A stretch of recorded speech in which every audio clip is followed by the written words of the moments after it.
నమస్తే అవధాని ఛానల్ స్వాగతం.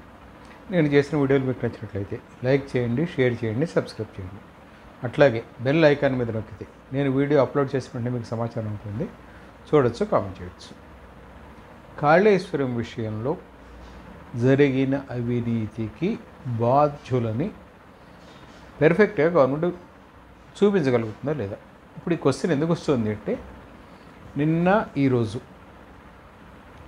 అఫిడవిట్ల రూపంలో తాము చెప్పిన వాటిని సమర్పించమని ఇచ్చేస్తూ మాజీ ఈఎన్సీ మురళీధర్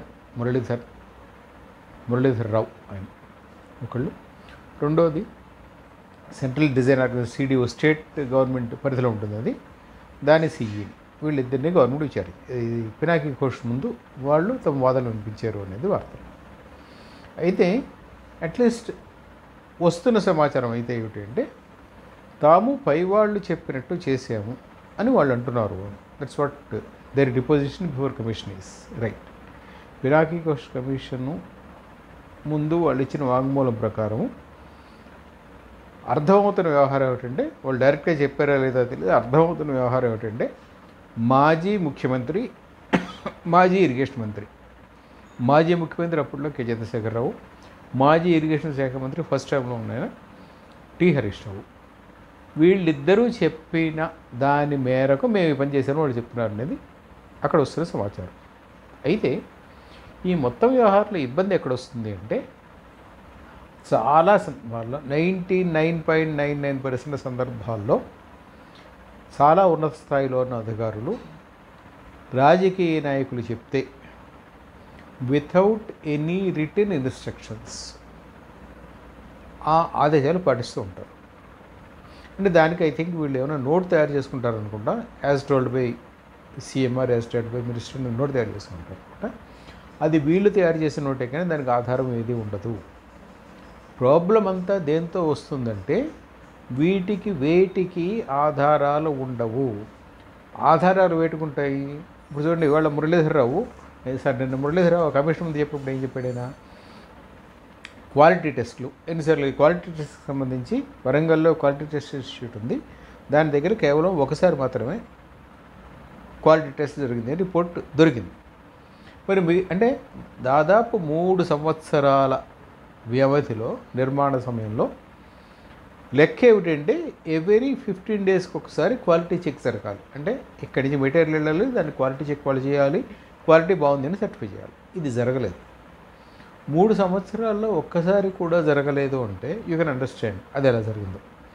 అట్లాగే దీనికి సంబంధించి మార్పులు చేర్పులు కూడా జరిగాయి నేను చెప్పాడు. మార్పులు చేర్పులు ఎట్లా జరిగాయి అంటే, గ్రౌండ్ కండిషన్ బట్టి మార్పులు చేర్పు జరగడం వేరు, అదొక ఆస్పెక్ట్. పైవాళ్ళు చెప్పిన దాన్ని బట్టి మార్పులు చేర్పు జరగడం మరి సెకండ్ కండిషన్. ఎక్కువ సందర్భాల్లో ఏం జరిగిందంటే, పైవాళ్ళు చెప్పిన దాన్ని బట్టి మార్పులు చేర్పు జరిగాయి అనేది సమాచారం. అంటే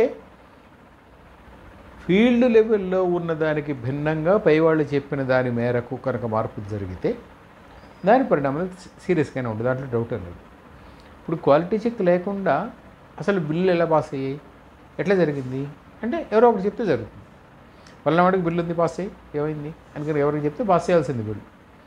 కానీ సమస్య అంతా ఇలా మేము పాస్ చేసే ఉన్న అధికారులు ఇప్పుడు వాళ్ళు బలిపశువులుగా మారుతారు. ఒకటి. 2, ఏ సందర్భంలో అయినా ఫలానా వాడు బలిపశువుగా మారాడని తెలిసి ఉండి కూడా అధికారులు ఇలాగే వ్యవహరిస్తున్నారు. అంటే మోస్ట్ ఆఫ్ ది టైమ్స్ రాజకీయ నాయకులు తమ స్థాయిని దించుకొని ఎట్లా వ్యవహరిస్తున్నారో, అధికారులు కూడా స్పైన్లెస్గా బిహేవ్ చేస్తున్నారు. ఈ స్పైన్లెస్ బిహేవియర్ ఏమవుతుందంటే, it will cost the society. అంటే రాజకీయ నాయకుల వల్ల అధికారులు, ఇప్పుడు టోటల్గా పరిపాలన ఎవరి కంట్రోల్లో ఉంటుంది, రాజకీయ నాయకులు, అధికారులు. రాజకీయ నాయకులు చెప్పిన మేరకు అధికారులు ఇచ్చేయడం మొదలెడితే ప్రాబ్లం ఎక్కడొస్తుంది అంటే, రాజకీయ నాయకులు 5 ఏళ్ళ నుండి వెళ్ళిపోతారు, అధికారులు 25 ఏళ్ళు, 30 ఏళ్ళు, 35 ఏళ్ళు, వాట్ ఎవర్ దేర్ సర్వీసెస్, ఆ సర్వీస్ కాలం అంతా ఉంటారు. రేపు పొద్దున వీళ్ళు బలిపశువులు కావడంతో కూడా అసలు మామూలుగా when they become an official, when they become a government employee, మంత్రులు వీళ్ళు చేసినట్టే వాళ్ళు కూడా ఎస్ విల్ అబైడ్ బై అని చెప్పి certain conditions, rules and regulations ఉంటాయి. వాటికి కట్టుబడి ఉంటారు. ఇప్పుడు రూల్స్ అండ్ రెగ్యులేషన్స్కి ఎవరు కట్టుబడి ఉండట్లేదు. ఆ కారణంగా we are facing this much problems. ఇప్పుడు వాస్తవానికి కాళేశ్వరం కట్టినప్పుడు కానీ, మల్లన్న సాగర్ చేసినప్పుడు కానీ, హ్యాడ్ దే బీన్ ఫాలోడ్, అంటే నిబంధనలు కనుక ఖచ్చితంగా ఫాలో అయ్యి ఉంటే ఏం జరిగి ఉండేది? Everything is fake. అండ్ అది జరగలేదు కనుక ఇప్పుడు ఇన్ని సమస్యలు వస్తున్నాయి. రేపు పొద్దుట ఇంకా ఎన్ని వ్యవహారాలు బయటకు వస్తాయో తెలియదు, కానీ seriously speaking the state is in trouble financially and otherwise because of Kaleshwaram. Okay, let us wait and see what comes out from Pinaki Ghosh commission enquiry. అది పూర్తయిన తర్వాత ఇంకా చాలా వ్యవహారాలు వస్తే నేను అనుకోవడం ఒక ఏడాది పాటు మాట్లాడుకోవడానికి వీలైనంత సమాచారం వస్తుంది వాళ్ళ దగ్గర నుంచి. I hope so. అవధానం.